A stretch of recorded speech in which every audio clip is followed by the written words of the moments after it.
Well, I was a month behind everyone else when I tried Le Mans Ultimate for the first time, and today I'm a month behind again as I finally get to test this newest update. I may not have my finger on the pulse, but I like to do things differently here at CR Sim Racing, where you can get yesterday's news today. So let's put it to the test. A 20-minute online race in the LMP2 at Le Mans. A really challenging combo, this one, and I've qualified P11 on a grid of 20. Let's see how I go.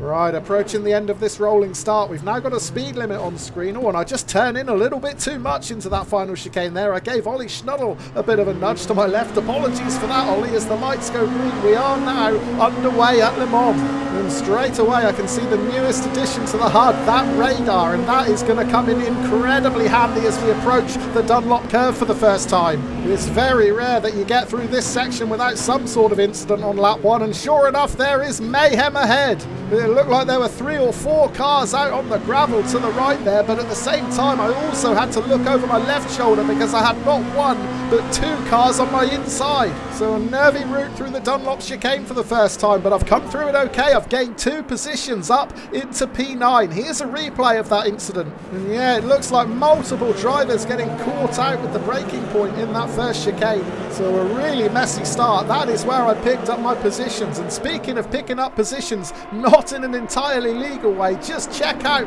Wuston West. He's out onto the gravel to avoid running into the rear of the car in front of him. That of course means he can't brake, and he just goes flying through the chicane and picks up about 10 positions.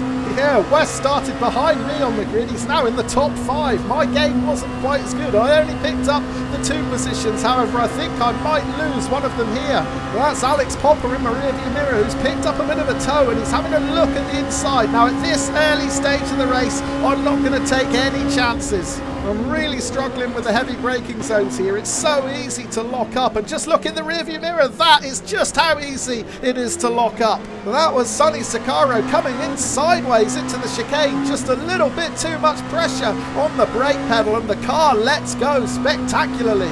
I still don't quite know how I managed to avoid getting taken out too. We'll go back and check out a replay of it shortly. But for now, I'm hoping things might just settle down a touch. I have lost some ground to the cars in front because I got a little bit loose exiting that chicane. But hopefully I can... Oh, look out! Incoming! Oh, I just saw it at the last possible moment. Alexis Letellier coming in really hot. Nothing I could do to avoid it. And this could be race over. That was a big hit. If I've lost my rear wing, this car will be undrivable. I'm tentatively getting back on the gas. Do you know what? I think we might be okay. Well, Sonny Sicaro certainly wasn't okay at the previous chicane. That is what happens when you lock up the brakes, and that was how close he came to taking me with him. Well, my luck ran out at the second chicane. That's Alexis Letellier in the blue right behind me. Oh, and he runs into me hard there. Let's see it again on board with Letellier. Now, I did say earlier that I was lacking confidence in these heavy braking zones. Did I possibly brake a touch too early there? Well, I've been using the end of the trees just before the 100 board as my braking marker. I found that if I braked any later than that, I was prone to locking up. So either Letellier has the extra ability to be able to brake at that 100 board, or he just missed his marker. I don't know which one it was. And I now find myself all the way down in P18, although I will get 1 position back. Antoine Gauvin in the gravel. And as the lap went on, so the freebies kept on coming. Another dust cloud. Yellow flags out once again. There are cars taking all sorts of lines into this right-hander. And there is a stricken car on the inside. That is Andrei Shalenko, and that puts me up into P16.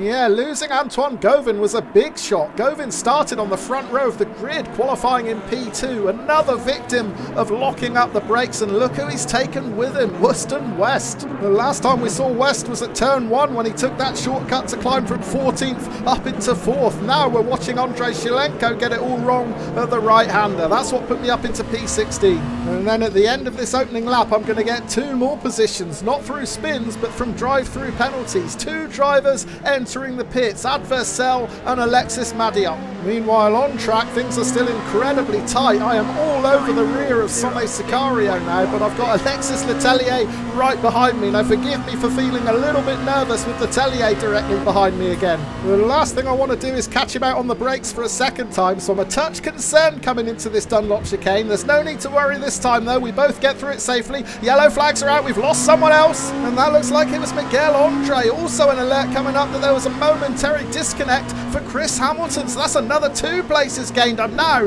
up into P12. And yeah, I feel a little bit sorry for Miguel Andre. He's the leading car here. El Coupon Tressa behind him. Now Tressa is going to try for a move up the inside. There's not really space there. He uses the curb and spins Andre out. And we can see coming into shot now a blinking car. That must have been Hamilton.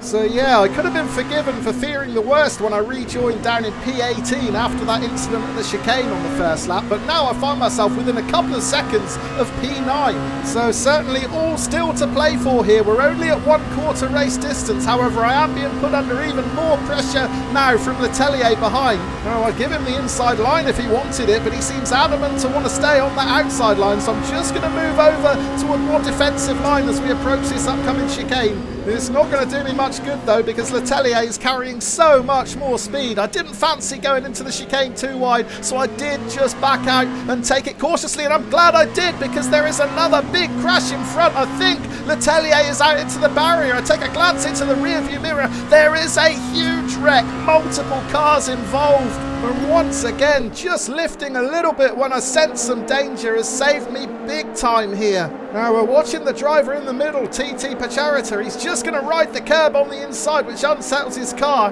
Letellier goes left, I go right. Oh, the car's behind, not so lucky.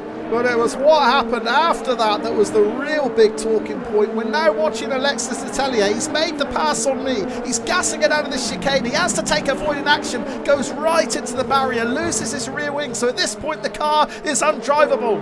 But he's down on pace. The 3 cars behind don't seem to lift at all. They are coming flat out right for him. And that is an almighty crash. We're on board now with Antoine Gorvin. He just misses the first wreck there and the second one, but then he goes flat out into the rear of Letellier and all hell breaks loose. Well, at the moment, I'm not sure how many drivers are going to finish this race. I'm long overdue a crash fest, and today at Le Mans, I have got one.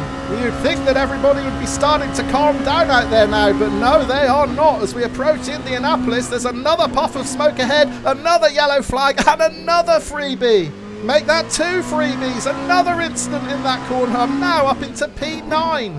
Yeah, it seems like hardly anyone can control these cars. This is Alex Popper losing it into Indianapolis and slamming hard into the barrier. And incredibly, he wasn't the only one. This is an almost identical crash.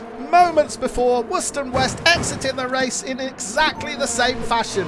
We're returning to the live action at the halfway point of the race, and you'll see I've picked up another position thanks to a drive-through penalty for Jan Nizzi. So I'm up into P8 and I'm closing in on P7. That's Mustafa Akbulut. We've just switched the TV cam on to watch Akbulut's progress. I've got the gap down to just 2 seconds now, so I certainly feel like I've got a little bit of pace, and I might close in on him quicker than I expected here because he's run out into the gravel. So this could be a golden opportunity to grab P7, and I have done.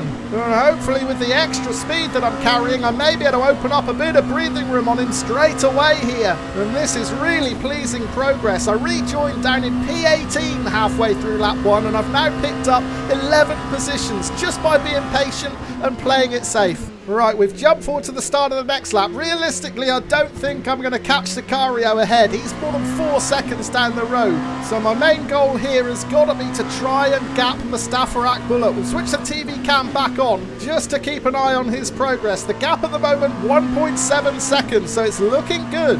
He's certainly not close enough to pick up a toe. He's not going to be close enough to do anything now because he's just gone nose first into the barrier, not once but twice. A massive crash for Mustafa Akbulut, and that pretty much seals my P7. I mean, realistically, I haven't got the pace to go any further, but you never know. The way this race is going, anybody could crash out. Sadly though, the top 6 were a little bit more in control than the rest of the grid. None of them crashed over the final couple of laps, so I had to settle for P7, but I'm certainly not going to grumble about that. It's a gain of 4 places from where I started on the grid, and it's a massive gain of 11 places from where I rejoined after that first lap shunt. So let's get confirmation of those classified results then. As always at Le Mans, there's a pretty broad range of fastest lap times. My 3:44.1 somewhere around the middle. But it was rough out there. Lots of casualties, and look how many DNFs there are at the bottom of that screen. Once again, thank you ever so much for joining me. It wasn't quite as exciting as some of the other races I've had recently, but you can't say it wasn't eventful. Cheers for now.